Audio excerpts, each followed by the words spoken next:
Hello again, everybody. Welcome to the Backbone Podcast, where common sense still makes sense in a world that is sick and only getting sicker. And today we have a very interesting development. We have Matt Walsh, somebody that I'm not, as we all know, I'm not a big fan of Matt Walsh. I think he's a bit of a milquetoast conservative, one of these, just not the guy that's going to lead you to the promised land. And he works for the Daily Wire, who I am absolutely not a fan of, but he made a documentary that he's releasing soon. I think it's already been released. I haven't seen it. I think you have to be a member of the Daily Wire to see it, and I'm not going to do that. But he put out a trailer on the topic of the farce that was the civil rights movement and the clown and the ringleader who fronted it by the name of Martin Luther King. Now, if you don't know about Martin Luther King, if you don't know the real story of Martin Luther King, you're going to see it in this documentary. And I think you're going to see it a lot in the upcoming years and decades. As the shift begins to come back to the light, as the sainthood of these people like Martin Luther King and Rosa Parks and Malcolm X and all these nut jobs, these troublemakers, and this awful societal destroyer called the Civil Rights Movement, the Great Society movement led by one of the worst, most incompetent men in the history of the United States, Lyndon Baines Johnson. We're going to see a lot more of these exposés exposing the real people behind these movements and what was in it for them, who benefited, who profited, who financed. I think we all know who financed. And ultimately, the result is what we have today. A society that is as fractured and as debilitated as one could ever be. In the late 50s, early 60s, it was said that diversity is going to be the engine that will make the United States even better in the coming decades and into the new millennium. We've now seen that that is a lie. Every decade, school grades and the brightness of our children go down. Production in this country goes down. Innovation in this country goes down. You can talk about all your smartphones you want. Those aren't even made in the United States. And it's all because of this DEI stuff, of affirmative action that happened many years ago. Feminism, and the communist insurrection that killed America starting around 1988, 1989. I was a kid back then, and I could see the change in the classrooms. We all could. Our parents saw it. When the heroes of America were Christopher Columbus, George Washington, Abraham Lincoln,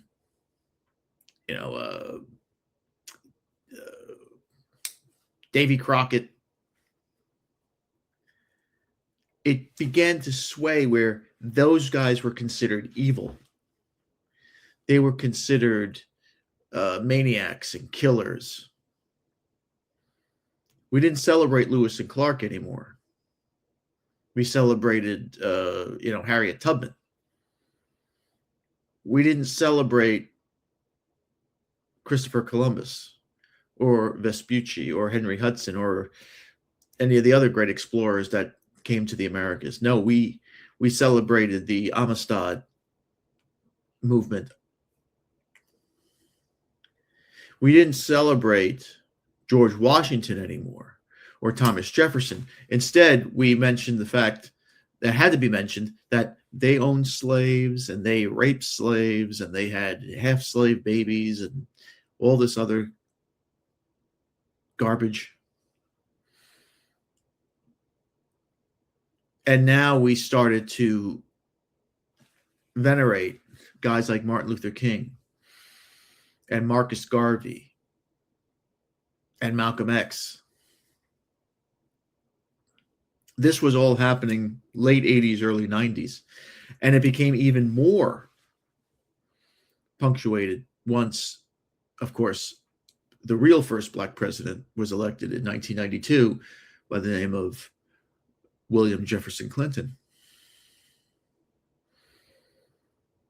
And then we had the agenda hires. You had to have one black here, one Hispanic there, one gay there, one lesbian here, one Asian there. It was becoming very evident at that time. Now, nearly 40 years later, things are starting to loosen up and the truth is starting to trickle out a little bit. This couldn't have happened 20 years ago. This couldn't have happened 5 years ago. Of course, we were going through the whole COVID nonsense and the George Floyd baptism of hell.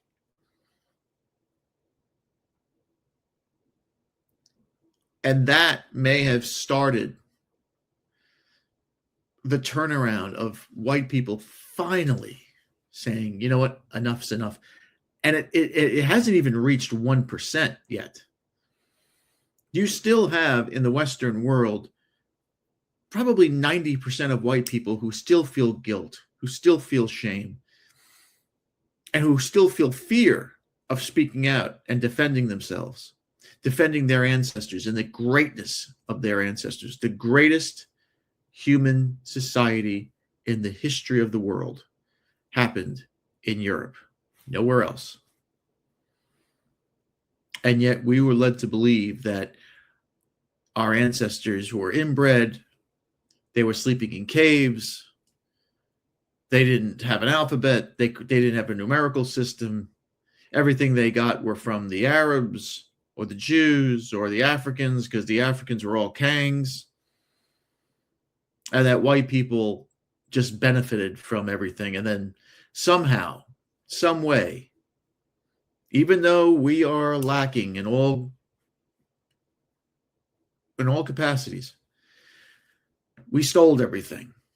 And we imprisoned people and enslaved people and murdered people. The Romans weren't white people, they were black. The Greeks, Alexander the Great, black. Look at the movie The Odyssey, Helen of Troy, supposed to be black. The replacement of white people is happening. 8% of this world's population, and all you see are commercials and advertisements of black men and white women having babies together. Google white women and see what comes up, especially with the images.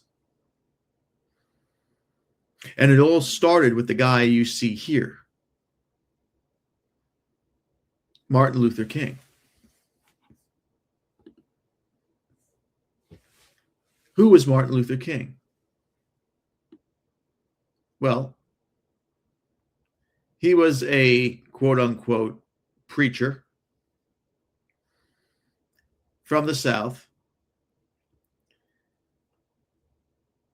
He was considered a dangerous troublemaker. John F. Kennedy worried that King would be influenced by communists.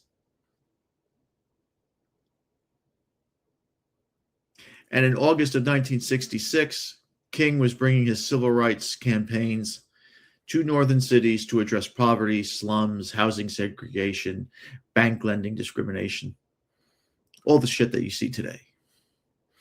A Gallup poll in 1966 found that 63% of Americans had an unfavorable opinion of King compared to 33% who saw him favorably. Today, it's the opposite, vastly the opposite. King is viewed as something of an American saint or hero or Superman. A most recent Gallup poll, which I question, discovered 94% of Americans saw him in a positive light. The man has a birthday as a national holiday. His name adorns schools and street signs. In 1964, at the age of 35, he became the youngest at the time to receive the Nobel Prize. I still think he is the youngest. Americans from across political spectrums invokes King's name to justify beliefs and actions and character. What a psyop. But in fact, if you had the blinders off, we all saw that King was a radical. He believed that America needed, quote, radical redistribution of economic and political power. Haven't we heard that before? He challenged the American class system and its racial caste system. He was a strong ally of the nation's labor union movement. And of course, in April 1968 in Memphis, he was assassinated where he had gone to support a sanitation worker strike. He opposed U.S. militarism, and especially during the country's misadventure in Vietnam. He was a critic of American society and his strategy for changing it. King pushed the country towards a more, let's say, a social justice space rather than a Democrat Republican space, republic space like the Romans intended. If King were alive today, he'd be in front of a Walmart protesting. He would be at the forefront of battles for strong gun control. He would protest Wall Street banks. He'd be standing side by side with homeowners facing foreclosure.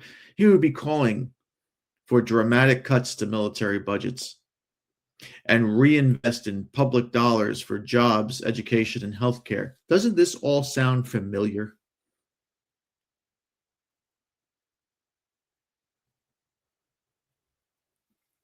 Like most of his Americans of his day, we're talking about the 50s and 60s, Martin Luther King was an avid homophobic.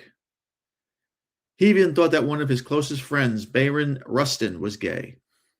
But today, King would be undoubtedly stand with the advocates of the LGBT alphabet mafia rights and support same-sex marriage, just as he challenged state laws banning interracial marriage.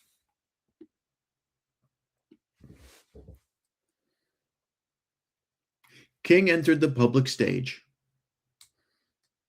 and became a spokesman for the Montgomery bus boycott in 1959. King began his activism in Montgomery as the crusader, the Batman of racial segregation. King was born in Atlanta, Georgia in 1929, the son of a minister. He grew up in a pretty middle-class family.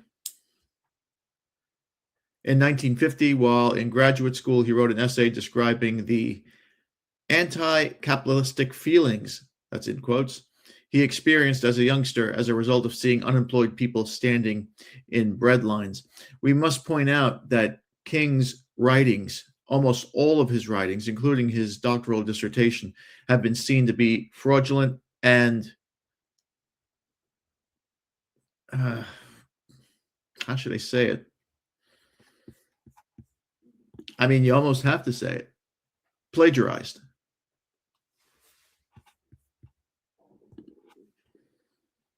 During King's first year at Morehouse State, civil rights and labor activist A. Philip Randolph spoke on campus. Randolph predicted that the near future would witness a global struggle that would end white supremacy and capitalism. He urged students to link up with, quote, the people in the shacks and hovels who, although, quote, poor in poverty, were rich in spirit. King was an avid reader of Mahatma Gandhi and Karl Marx. And in 1955, he, quote unquote, earned his doctorate from Boston University, where he studied the works of Reinhold Niebuhr and the influential liberal theologian.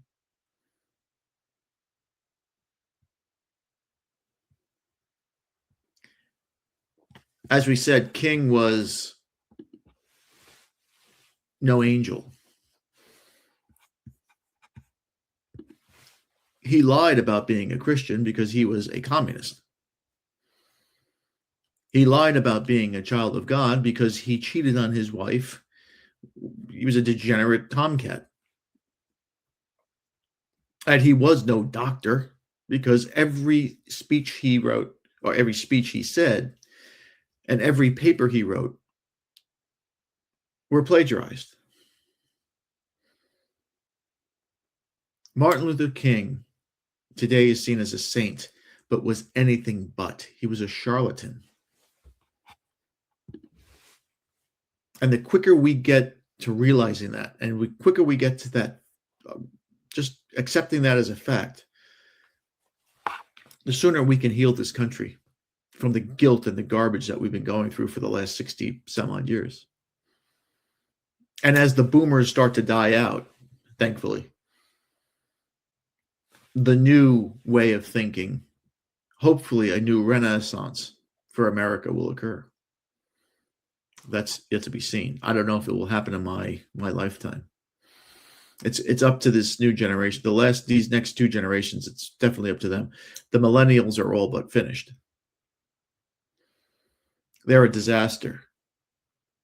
And you can blame that on the Gen Xers as we try to coddle these kids left, right, and center. But that's another story. All right. Here is the trailer. It's about 5 minutes long. Matt Walsh from the Daily Wire, Martin Luther King, and the colossal farce of the civil rights movement. If you ask American teenagers basic questions about American history, you'll quickly discover that they don't know much about it. One Gallup poll found that most American teens are unaware that Columbus arrived in 1492. More than 2/3 don't know that states' rights were an issue in the Civil War, and 3/4 are unaware that the United States gained independence in 1776. More interesting is what they do know. In May 2008, two college professors gave 2,000 American high school juniors and seniors a simple prompt. Starting from Columbus to the present day, jot down the names of the most famous Americans in history. The only ground rule is that they cannot be president. The top 3 answers were all black: Harriet Tubman, Rosa Parks, and in first place, of course, Martin Luther King Jr., who was named by 2/3 of the students. Benjamin Franklin, by comparison, was named by just 29%. Thomas Edison made the top 10, but was outranked by Oprah Winfrey. A similar survey of college students between 1975 and 1988 had radically different answers. Their top choices, Betsy Ross and Paul Revere, didn't even make the top 10 by the mid-2000s. This is because sometime between 1988 and 1995, things radically changed. National heroes like George Washington and Ben Franklin were replaced with a new class of central figures in American history. As the authors of the study put it, by the mid-1990s, quote, African Americans and women had moved to the center of American history. Ask any American who went to public schools between 1995 and today, they'll tell you the central feature of their social studies classes, as history became known, were the histories of slavery and the civil rights movement. They likely remember watching videos like this one in school. We wanted to show you a clip of Martin Luther King Jr.'s I Have a Dream speech there, but it turns out we couldn't. That's because King's family owns the audio from the speech, and they wouldn't let us use it. You might think that's weird. This is America. Surely you can use a short soundbite of an extremely famous speech in an educational video. And in most cases, you'd be right. But according to our lawyers, we can. In fact, we can't show quotes or read on air any portions of speeches owned by King's estate. It turns out his family has done all sorts of things to stop people like us, including, amazingly, releasing the speech as an album so they could secure special music rights.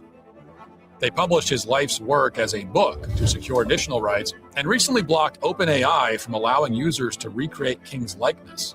These gimmicks gave them total control over how King is portrayed in media today. Why would they rig our legal system like that? Well, money is one reason. When CBS broadcast portions of the I Have a Dream speech on air, the family sued and the company settled. King's family has made a lot of money suing media outlets. But another reason is that they want to silence critics like us. They need to protect his legacy, keep making money off him. What they're doing makes it very difficult to honestly reevaluate Martin Luther King Jr., and you're about to see why they don't want people to do that. It turns out the king you've heard of is a carefully curated creation. His estate's efforts perfectly illustrate what the civil rights movement has become, and as we'll show in this episode, what it always was, a gigantic lie. This is something that we have seen over and over and over again. The story of Rosa Parks. Rosa Parks was not the original choice for the Montgomery boycott. I forget the woman's name, but the first woman who was, and Rosa Parks isn't even black. I think she's Cuban. But the first woman that was chosen, the NAACP found out that she wasn't a married woman and she was pregnant, and they figured that a woman who was pregnant out of wedlock would be a terrible, just a terrible choice. It would be a public relations disaster. So they kicked her out and they chose Rosa Parks, who I think worked for the NAACP. I think she was a secretary there.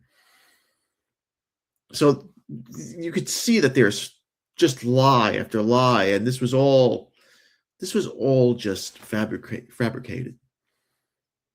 It's all manufactured. A lot of the greats that the boomers have always championed, they were all manufactured. The Beatles were manufactured. Martin Luther King was manufactured. Look at now this movie about this Michael Jackson, who, when he was alive, he was accused of being with children. Now all of a sudden he's the greatest, most famous person of all time. He was manufactured more than anything. He didn't write any of his songs. Most people say that he didn't even sing any of his songs, but that's another story. But yes, we manufacture our heroes here because we don't have the masculine traits anymore to create a Napoleon, a Julius Caesar, a Charles Martel, a Peter the Great, a Frederick the Great. We don't have that. We have to manufacture them. Martin Luther King was manufactured, and it's all a lie. Over the course of this video, we are going to judge Martin Luther King Jr. not by the color of his skin, but by the content of his character.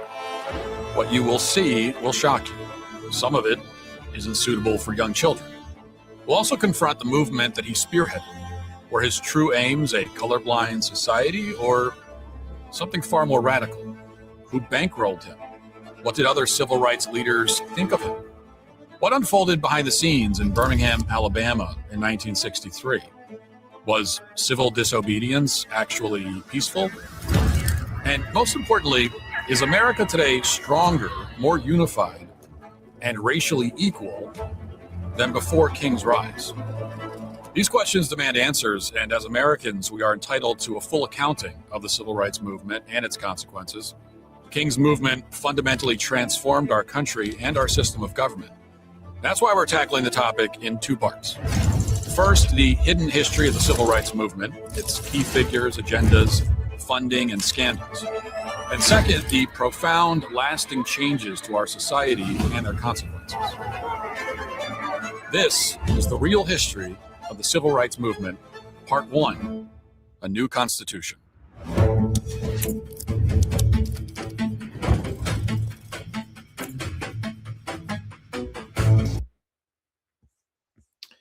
All right, so there's the trailer.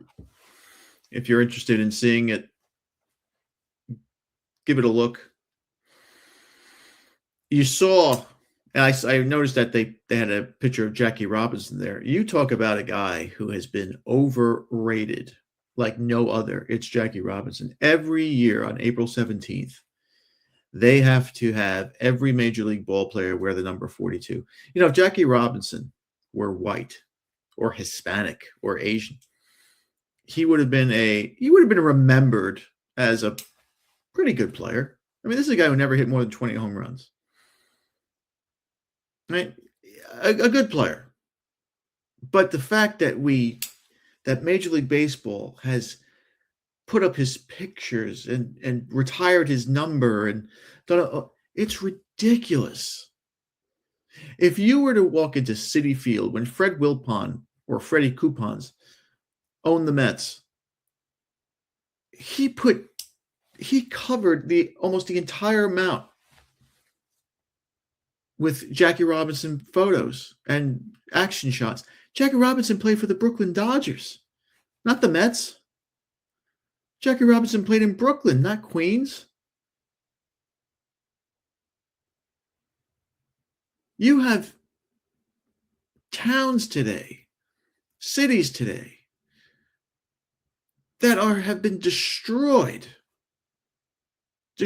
by low-income housing, that have this guy's Martin Luther King's picture, statues, and schools named after him. And these places are slums.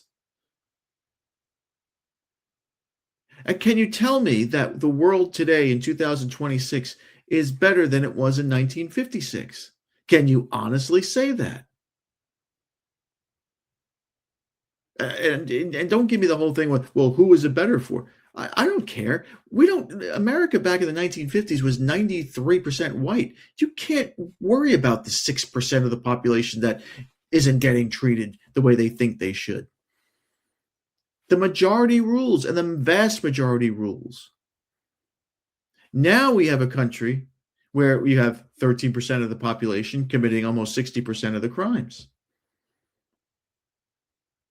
And this is after trillions upon trillions of dollars have gone into welfare programs and food programs and housing programs and educational programs dedicated and geared towards one people. And they still cannot get out of their own way.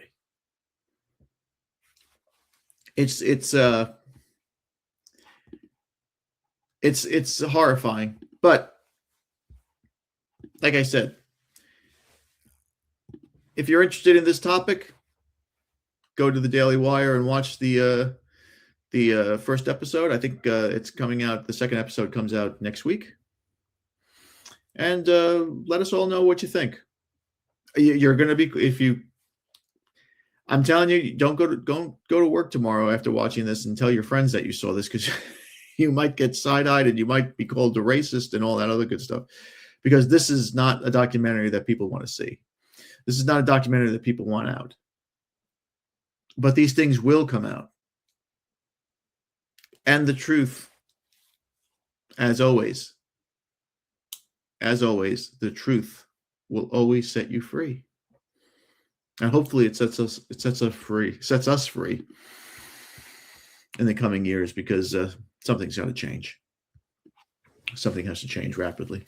And that's my 2 cents. Thanks again for watching. Please like, subscribe, comment, and share. Remember, my friends, Satan is always busy. Be a man and have a backbone, because masculinity and common sense are worth standing up for. And just remember, if it ends in an ism, it's a mental disorder. We'll see you later.